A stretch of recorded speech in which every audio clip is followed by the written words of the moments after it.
सास की बीमारी। शादी के ठीक बाद नेहा की सास की तबीयत बहुत खराब हो गई। बताइए क्या हुआ है आपको? बेटे की शादी थी तो थकान हो गई। मौसम बदल रहा है तो जुकाम और बुखार हो गया। ऊपर से बहू के घर का खाना पता नहीं कैसा था कि पेट भी खराब हो गया। खाना तो बहुत बढ़िया था डॉक्टर साहब, सारे रिश्तेदार तारीफ कर रहे थे।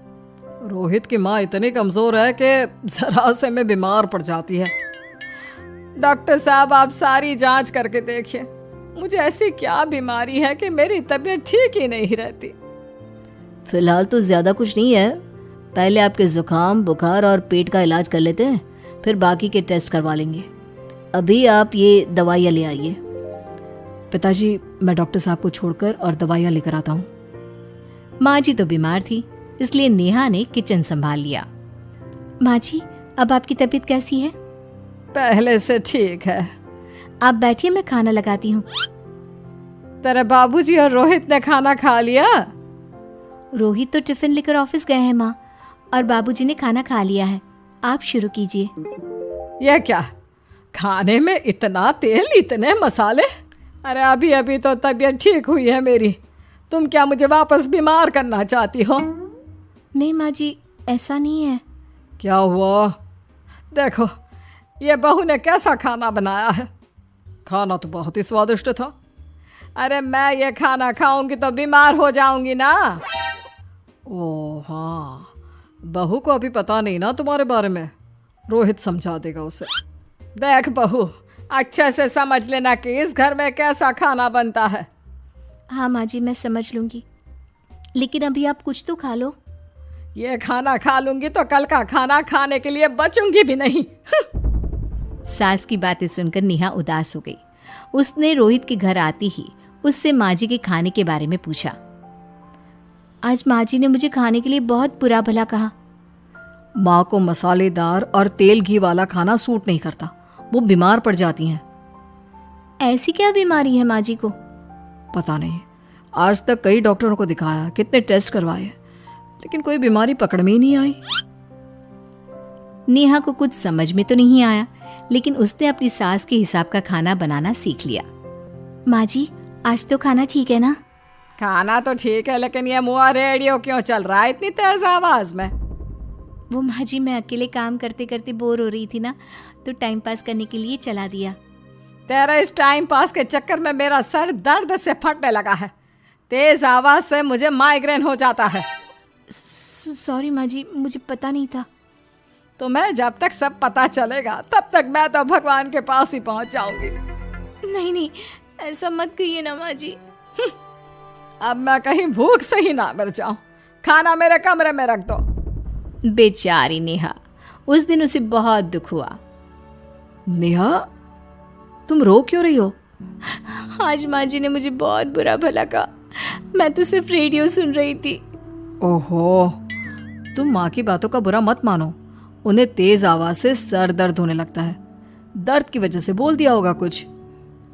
लेकिन मुझे तो ये सब पता ही नहीं था ना, इसलिए बाबूजी ने मुझे पहले ही फोन करके सब कुछ बता दिया, और मैं तुम्हारे लिए ये हेडफोन लाया हूँ। अब तुम अपने गाने भी सुन सकती हो और माँ को परेशानी भी नहीं होगी।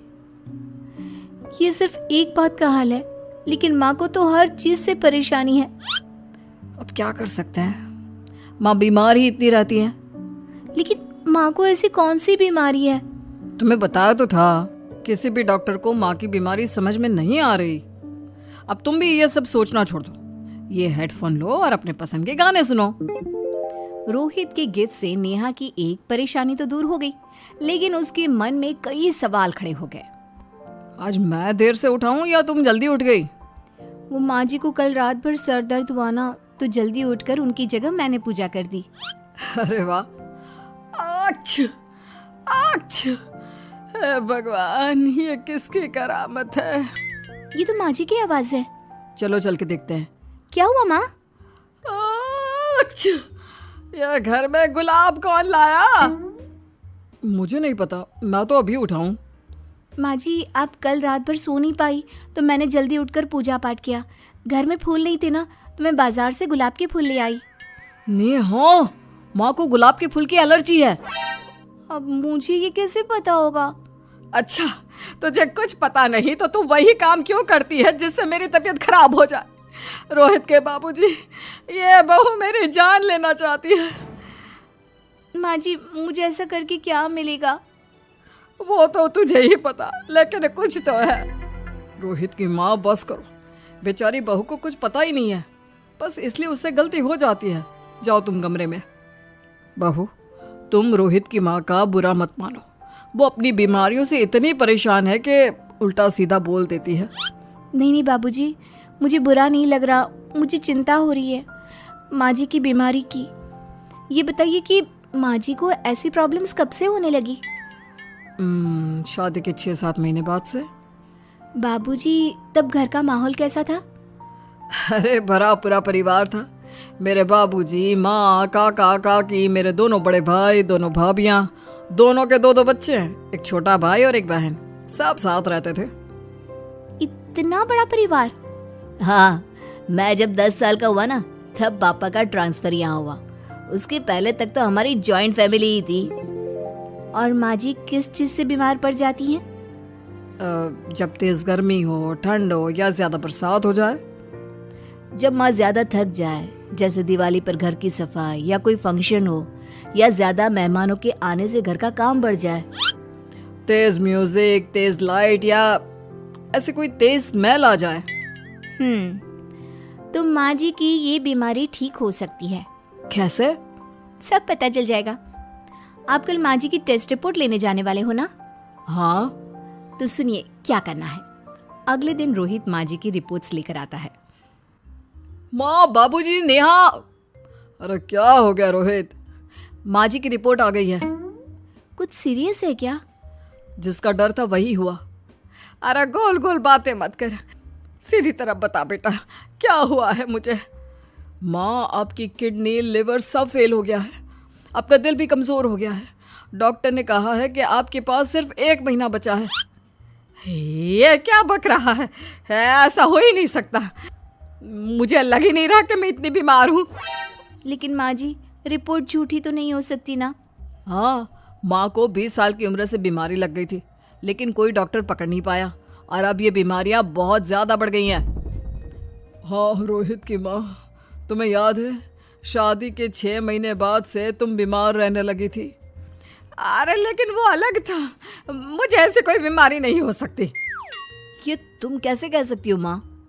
हाँ, तुम उस वक्त बीमार पड़ी थी ना, और अब डॉक्टर भी यही कह रहे हैं, तो सच ही तो होगा। और आप तभी से बीमारी तो रहती आई हैं। अरे लेकिन तब मैं बीमार थी ही नहीं। क्या मतलब? अरे तब मैं बीमारी का नाटक करती थी, मुझे कुछ नहीं हुआ था। ये क्या बोल रही हो? हाँ, घर में इतने सारे लोग थे और सबसे छोटी बहू मैं थी, तो सारा काम मुझे करना पड़ता, इसलिए काम से बचने के लिए मैं नाटक करने लगी। लेकिन आपको अभी भी वही बीमारियां होती है ना माँ? हाँ, अगर नाटक था तो ये प्रॉब्लम तुम्हें अभी क्यों होती है? इसका जवाब मैं देती हूँ। माँ जी कई महीनों तक नाटक करती रही, इसलिए इनके दिमाग ने धीरे धीरे इस झूठ को सच मान लिया और इनका दिमाग उन बीमारियों का एहसास कराने लगा। हैं? ऐसे भी होता है क्या? हाँ माँ जी, इसे प्लेसिबो इफेक्ट कहते हैं। जब आप बात बात पर बीमार पड़ने लगी तो मैंने अपने मामा से बात की, जो एक साइकोलॉजिस्ट है। उन्होंने बताया मुझे। तो ये रिपोर्ट्स?